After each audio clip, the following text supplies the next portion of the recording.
వరంగల్ జిల్లా దుగ్గొండిలోని తిమ్మంపేట నివాసి బండి సంధ్య దుర్భర జీవితాన్ని గడుపుతుంది. 2023 ఆగస్టులో గృహలక్ష్మి పథకానికి దరఖాస్తు చేసుకుంది.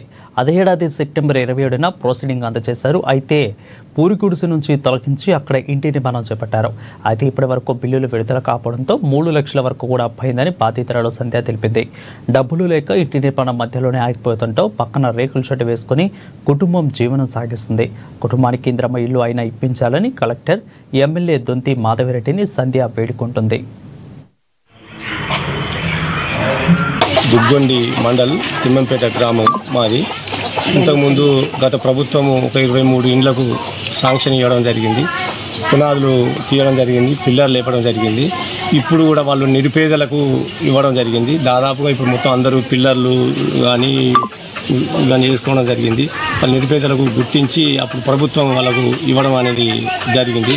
దాని మీద ఇక్కడ ప్రభుత్వం కానీ ఇప్పుడున్న ఎమ్మెల్యే కానీ కలెక్టర్ గారు కానీ దీన్ని ఎంక్వైరీ చేసుకొని పూర్తిగా ఎంక్వైరీ చేసుకొని దీన్ని రాయవలసిందిగా, వీళ్ళకు శాంక్షన్ చేయవలసిందిగా ఇక్కడ ఉన్న వీళ్ళకు అది చేయడం జరిగింది.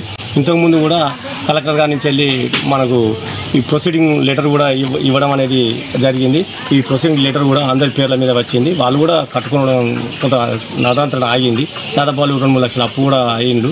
దాంతో కూడా కలెక్టర్ గారు దయచేసి వీళ్ళు ఎమ్మెల్యే గారికి దృష్టి తీసుకుపోయి దీన్ని వీళ్ళకి ఇవ్వాల్సిందిగా కోరుచున్నాం. వరంగల్ జిల్లా దుగ్గొండి మండలం తిమ్మంపేట గ్రామం.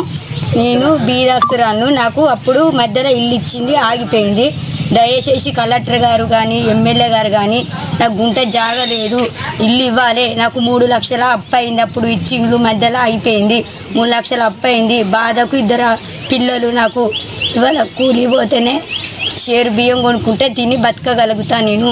నాకు దయచేసి అందరూ ధన్యవాదాలు. నాకు మాత్రం ఇల్లు కంపల్సరీ ఇవ్వాలి. కలెక్టర్ గారు మేడం నాకు నాకేం లేదు మేడం, దయచేసి నాకు ఇల్లు మాత్రం రప్పియండి మేడం. నాకేం లేదు, గుంట జాగలేదు, ఎంక్వైరీ చేసుకోండి మేడం. నాకు ఏం లేదు, కూలి చేసుకుంటే బతుకుతా 2 పిల్లలు మేడం.